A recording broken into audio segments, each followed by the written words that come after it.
म्हटलंय हे ज्ञानेची अथी ज्ञानेची पवित्रता. ज्ञानासारखं दुसरं पवित्र तर ज्ञानच आहे. नाही ज्ञाने चौथ्या अध्यायामध्ये 68 ते 72 ओळीमध्ये ज्ञानदेवांनी हे ज्ञानाचं महत्त्व.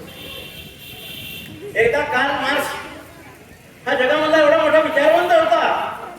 या कार्ल मार्क्सने पहिलं पुस्तक कोणतं लिहिलं असं मी अनेकदा विचारतो. लोकांना माहित नसतं. नेहरू विद्यापीठावर नव्हतो आणि विचारायचं लोकांना मार्क्सने पहिलं पुस्तक कोणतं लिहिलं होतं. लोक सांगता येत नसत. त्या पहिल्या पुस्तकाचं नाव होतं द पॉवर्टी ऑफ आयडियाज. विचारांचं दारिद्र्य हे सर्वात भयानक असतं. गरिबीपेक्षाही विचारांची गरिबी आहे ती दूर केली पाहिजे. आणि विचारांचं दारिद्र्य दूर करण्याचं ग्रंथालय हे एकमेव साधन आहे. त्यामुळं बाजीराव पाटलांनी बुद्धिजीवी ग्रंथ वाचनालय या ठिकाणी व्याख्यानमाला सुरू केली, ग्रंथालय सुरू केलं.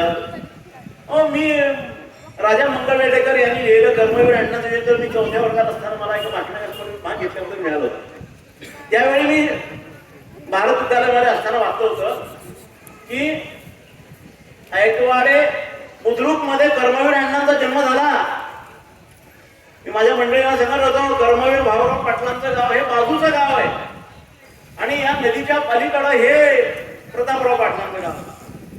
म्हणजे कर्मवीर अण्णांची सावली त्या गावाला कळली नाही, पण ती सावली इकडच्या गावाला कळली. त्यामुळं या गावामध्ये ही शैक्षणिक क्रांती घडून आलेली आहे. मी एवढंच विनंती करेन या 29व्या व्याख्यानमालेच्या निमित्तानं येणाऱ्या 5-10 वर्षामध्ये या संकुलाचं रूपांतर एका विद्यापीठामध्ये करा. खाजगी विद्यापीठ असेल. आज BCA MCA सुरू केलंय, लायब्ररी सायन्स सुरू करा, जर्नलिझम सुरू केलेलं आहे, सोशल वर्क सुरू करा, अनेक नवनव्या ज्ञानशाखा सुरू करा की ज्या जगामध्ये नाही आहेत असे विषय. लिबरल आर्ट सुरू करा,